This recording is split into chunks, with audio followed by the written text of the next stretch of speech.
Hi everyone, this is Seth at Rockledge Gardens here, and welcome to Tropical Fruit Week.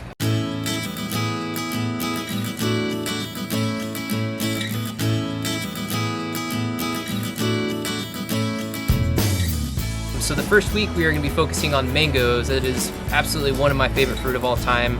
There are so many different varieties out there, and each one of them is completely different than the other one. So we're out in this huge food forest right now, just exploring, and we came across this beautiful mango tree here. This is a Glen mango apparently. Haven't tried that one, but it's definitely on my list. So just want to kind of start off with the origin and kind of the history behind mangoes in general. So mangoes are actually in the same family as poison ivy and cashews, and that's the main reason that some people have allergies when they actually eat the fruit, or just can't eat mangoes in general, which that stinks for them. But if you eat them when they're fully ripened, usually it's not a big deal to most people, but if you eat them while they're green, sometimes you can actually get sick from them. So make sure you're patient and wait for the fruit to ripen up. So mangoes originally come from India. Just over thousands and thousands of years, they kind of spread throughout the area and formed two main categories of mangoes. There's Indian mangoes and there's Indo-Chinese mangoes. So the Indian mangoes essentially are very colorful. They're usually very sweet, usually bigger mangoes in general. Only issue is they don't handle high humidity very well and a lot of rainfall, which unfortunately we have quite a bit of in Florida. Indo-Chinese mangoes, on the other hand, are a little bit different than Indian mangoes. They tend to be more of a green skin, so a lot less colorful. And they also tend to be a little bit more sour. Not like crazy sour, but definitely more sour than the Indian mangoes are. However, the Indo-Chinese varieties tend to do a lot better in Florida. They can handle a lot more humidity, and they can also handle a lot more water. So the third category, I guess you could say, are actually hybrids of both of those. Most of the mangoes that we sell at Rockledge Gardens are going to be a hybrid of both of those, which is good in a way, because you have the sweetness and the flavor from Indian mango, but you also have the hardiness and just the acclimation to this kind of climate, like the Indo-Chinese mangoes. So next up, we're going to check out some more mango trees. I'm going to talk a little bit about the growing conditions for mangoes. Before you buy a mango tree, there's definitely a few things you should consider. The first one, probably the most important, is how big of a space you have. There are several different types of mangoes. Some of them are dwarf, they only get 10 feet tall. Some of them are semi-dwarf, which get about 25 feet tall. And some of them are full size, which sometimes can get over 100 feet tall. So whatever variety you choose, just make sure it's the right one for the amount of space that you have. Another thing to consider is how wet is the area that I'm going to put this tree. Mangoes in general like it fairly dry. The number one reason that people kill mangoes is because they get too much water.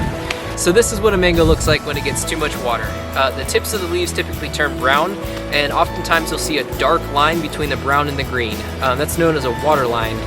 If you see this, your mango tree is getting too much water and you need to pull it back a bit. Full-grown mango trees need absolutely no water. They are good to go with just the rain that we get in Florida. So yeah, if you see the browning on the tips, definitely pull back a little bit. So in terms of salt tolerance, mangoes typically are pretty good handling moderate amounts of salt. Like Merritt Island, for example. I mean, all along Merritt Island, there's tons and tons of mangoes. I've seen them fairly close to the ocean, probably not like on the coast exactly, but they can definitely handle a pretty high amount of salt without dying, essentially. Mango trees are fairly cold tolerant here in this part of Florida. Younger trees will have to be protected if temperatures do drop low, typically under 40, I would say, for a newly planted tree. But a full established tree should be pretty much fine in normal Florida winters. Mangoes typically prefer full sun, but it's absolutely not a requirement. As you can see here, there are tons of trees just everywhere growing under canopies, basically. So if they're getting broken sunlight, they typically will grow just fine. You may not get quite as much fruit as it would in full sun, but you still will get some. Next up, we're going to be talking about some of my favorite varieties of mangoes. This one here is a Carrie mango. This was planted in 2018, so it's not that old, only 3 years old. It was planted from like a 15-gallon size, probably about like maybe 4 feet tall, so it's a fairly quick grower. The mangoes on this are actually pretty good. This is one right here. It's just a solid green mango. Sometimes there's a little yellow blush to it, but it's not a super colorful mango, but it definitely makes up for it in taste. There's no fiber in this one. It's very sweet. It's got a little bit of like a spice flavor to it. Not like spicy, but like a herbal spice kind of taste to it. It is a semi-dwarf, so this one at most will get about 25 feet tall, but it can be kept about 10 to 15 feet tall like this pretty easily, just trimming it once a year.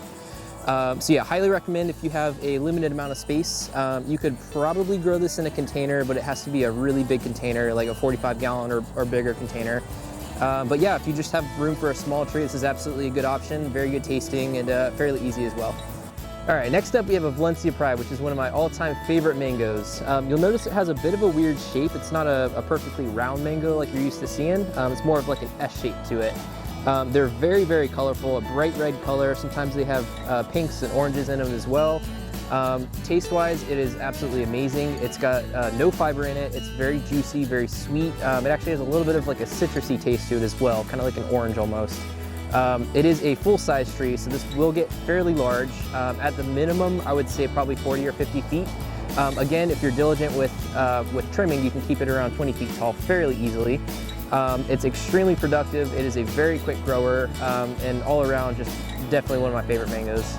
Thank you guys for tuning in. If you're interested in buying a tree, definitely talk to us, and yeah, we can definitely help you choose the right one that's going to do well in your area. Yeah, if you have any other questions or anything, feel free to reach out or leave a comment below. Thanks.